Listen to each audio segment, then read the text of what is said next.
দুপুরের সংবাদে আপনাকে স্বাগতম। প্রথমে জানিয়ে দিচ্ছি সংবাদ শিরোনাম। 20% বাড়ি ভাড়া ভাতা বৃদ্ধি সহ 3 দফা দাবিতে কেন্দ্রীয় শহীদ মিনারে আমরণ অনশন করছেন বেসরকারি শিক্ষা প্রতিষ্ঠানের এমপিওভুক্ত শিক্ষকরা। আজ দুপুর থেকে অনশন শুরু করেন তারা। 20% হারে বাড়ি ভাড়া ভাতা, 1500 টাকা চিকিৎসা ভাতা এবং কর্মচারীদের 75% উৎসব ভাতার দাবিতে টানা 7ম দিনের মতো আন্দোলন করছেন শিক্ষকরা। 6 বছরেও চালু হয়নি বান্দরবান সদর হাসপাতালের 250 শয্যার নতুন ভবন। এ কারণে পুরাতন ভবনে শয্যা সংকট কাটছে না। এতে প্রতিদিন দুর্ভোগ পোহাতে হচ্ছে হাসপাতালে সেবা নিতে আসা রোগীদের। চট্টগ্রাম রুটে যাত্রী বাড়লেও মাত্র 2 জোড়া ট্রেন দিয়ে চলছে রেলওয়ের কার্যক্রম। যাত্রীদের অভিযোগ, পুরানো বগি, ইঞ্জিন ও ত্রুটিপূর্ণ লাইনে নিশ্চিত হচ্ছে না পরিপূর্ণ সেবা। দুর্ভোগ লাঘবে রেল মন্ত্রণালয়ে চিঠি দিয়েছে জেলা প্রশাসন। কুষ্টিয়ায় দ্বিতীয় দিনের মতো শুরু হয়েছে লালন শাহের তিরোধান দিবসের আনুষ্ঠানিকতা। কুমারখালী ছেউরিয়ায় সকাল শুরু হয় গানের সুরে, সাইজি চিন্তাধারা আর মরমী গান সাধনায় মত্ত হন সাধক ভক্তরা। এবার শুনবেন বিস্তারিত।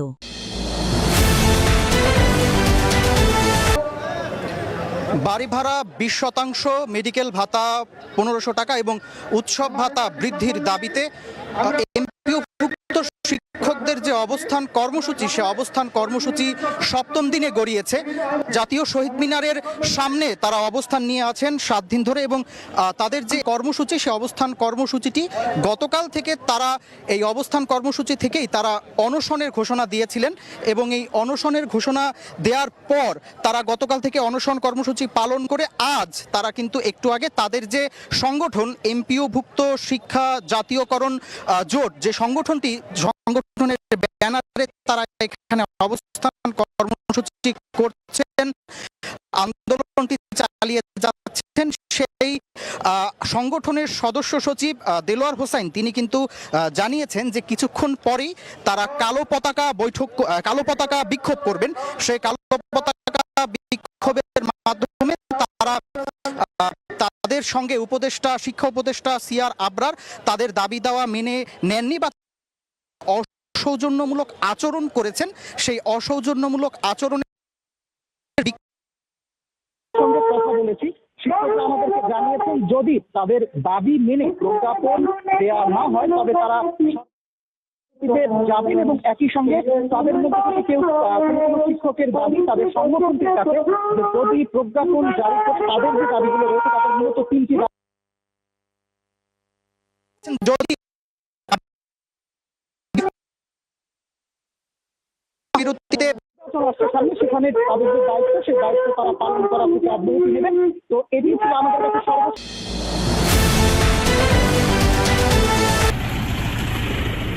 2019 সালে শুরু হয় বান্দরবান সদর হাসপাতালের নতুন 250 শয্যা বিশিষ্ট ভবন নির্মাণের কাজ। এরই মধ্যে শেষ হয়েছে মূল অবকাঠামো নির্মাণ। 2024 সালের ডিসেম্বরে প্রকল্পের মেয়াদ শেষ হওয়ার পর হাসপাতালটি চালু করতে না পারায় আবারও 1 বছর মেয়াদ বাড়ানো হয়েছে। তারপরও এখনো চালু করতে পারেনি কর্তৃপক্ষ। সংশ্লিষ্টরা বলছেন ICU, CCU, isolation, surgery, gynae ward সহ সব ধরনের আধুনিক সুবিধা থাকলেও মিলছে না জেলাবাসীর। অন্যদিকে বর্তমান 100 শয্যার ভবনে রোগীদের স্বাস্থ্যসেবা চলছে নানা সংকটে। শিগগিরই ভবন চালুর দাবি এলাকাবাসীর। যে পরিমাণ রোগী এখানে হয়, অনেক সময় ফ্লোরের মধ্যে রোগীদেরকে রাখানো হয়। হাসপাতালে নতুন বিল্ডিং হওয়ার পরও আমরা পুরনো বিল্ডিং এ পর্যাপ্ত সেবা পাচ্ছি না। বান্দরবানের একমাত্র একটি হাসপাতাল আছে বান্দরবান সদর হাসপাতাল, ওটি অনেক ছোট এবং ডাক্তারেরও সংকট রয়েছে। কিছু ডিসিশনের প্রকৃতিতে আমরা বিলম্বিত হচ্ছি, এই জন্য নাহলে আমরা তো আগেই বুঝিয়ে দিতে পারতাম। কর্তৃপক্ষ বলছে প্রশাসনিক জটিলতায় এখনো নতুন ভবন চালু সম্ভব হয়নি, তবে শিগগিরই চালুর আশ্বাস সংশ্লিষ্ট কর্মকর্তার। প্রশাসনিক অনুমোদন হলে জনবল যদি নিয়োগ হয়ে যায় তখন আমরা এটা চালু করতে পারবো। চালু করলে বান্দরবানবাসীর জন্য আমরা এখানে উন্নত একটা স্বাস্থ্যসেবা নিশ্চিত করতে পারবো বলে আমি বিশ্বাস করি। বান্দরবান সদর হাসপাতালের 5 তলা নতুন ভবন নির্মাণে ব্যয় ধরা হয়েছে 36 কোটি 48 লাখ টাকা।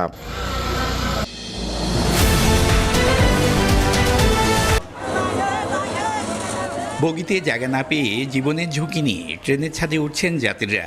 আর যারা বগিতে অতিরিক্ত যাত্রী চাপে তারাও ভোগান্তিতে। এটি চাঁদপুর চট্টগ্রাম রেল রুট ব্যবহারকারীদের দুর্ভোগের প্রতিদিনকার চিত্র। চাঁদপুর থেকে চট্টগ্রাম অভিমুখে ছেড়ে যায় আন্তনগর মেঘনা এবং কমিউটার মেল সাগরিকা। যাত্রীদের অভিযোগ, পুরনো ইঞ্জিন ও বগি দিয়ে পরিচালিত হচ্ছে কার্যক্রম। রয়েছে কোচ সংকট। কুমিল্লা লাকসাম পর্যন্ত 52 কিলোমিটার লাইনেও রয়েছে ত্রুটি। এতে গতি হারাচ্ছে ট্রেন। নিশ্চিত হচ্ছে না পরিপূর্ণ যাত্রী সেবা। একজোড়া নতুন ট্রেন চালু সহ ভোগান্তি দূর করতে ব্যবস্থা নেওয়ার দাবি যাত্রীদের। সকাল টাইমে একটা ট্রেন দিত, তারা মানুষের ভোগান্তিটা অনেক কমতো। আর ভোর 5টা বাজে মেঘনা যায়, তারপরে আর কোনো ট্রেন নেই। অনেকক্ষণ সিরিয়ালে দাঁড়া দেখতে হয়। গরমের ভিতরে মানুষ বীরবেন্দি বাচ্চাদেরকে নিয়ে অনেক অসুবিধা হচ্ছে আমাদের এখানে বসে থাকতে। এই সমস্ত ট্রেনের মধ্যে ভিড়ভাড়টা 3 থেকে 3.5 ঘন্টা এই জায়গায় বসে রয়েছি। পাশে সিট পাই না, খাট দাঁড়ায় আউন লাগে। চাঁদপুর লাইনে অনেকদিন যাবত কোনো উন্নত ট্রেন নাই। এই লোকন ট্রেনে মানুষের গাদাগাদি, এক সিটে 3 জন বসে।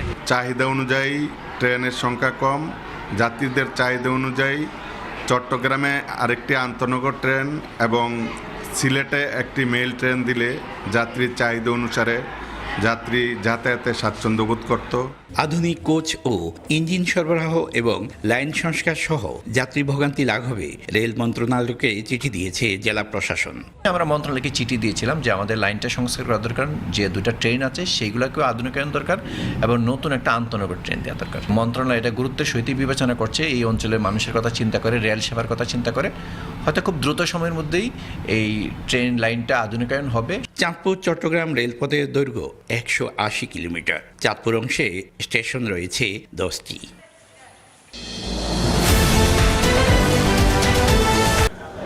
ফকির লালন শাহের 135তম তিরোধান দিবসের আজ দ্বিতীয় দিন।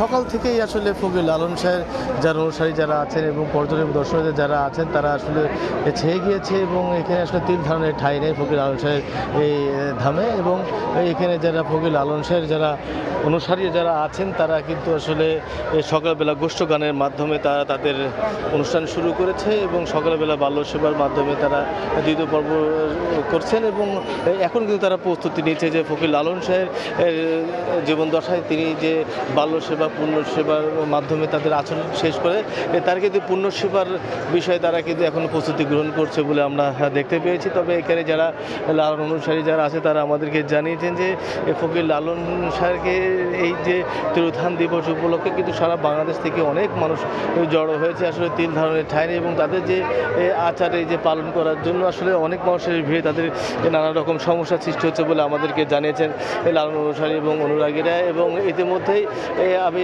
কুষ্টিয়া জেলা প্রশাসনের সাথে কথা বলেছি, তিনি আমাদেরকে জানিয়েছেন যে ফকির লালন শাহের যে অনুষ্ঠানে এত মানুষের জন্য আসলে তারা নানা ধরনের উদ্যোগ গ্রহণ করেছে, বিশেষ করে পয় নিষ্কাশন এবং সুপেয় পানি তার পর্যাপ্ত ব্যবস্থা করলেও কিন্তু কিছু সুপেয় পানির অপ্রতুলতা দেখা দিয়েছে বলে আমরা জানতে পেরেছি। এবং বিশেষ করে এখানে পয় নিষ্কাশনের ব্যবস্থা অপ্রতুল, যার কারণে আসলে এটা নিয়ে আসলে বিপাকে পড়েছে এখানে আসা এই লালনের ধামে আসা সাধারণ মানুষ এবং যারা এখানে আসে পর্যটন তারা দাবি করছেন যে আসলে জায়গা অনেক কম থাকার কারণে অনেক মানুষ এবং জায়গা যদি আরও বৃদ্ধি করা যায় এই লালন ধামে তাহলে হয়তো তারা এখানে নিরিবিলি এবং তারা তাদের জায়গায় বসে কিন্তু তারা তাদের লালনের ধামের যে অনুষ্ঠান সেটা কিন্তু তারা পরিচালনা এবং দেখতে পেতেন।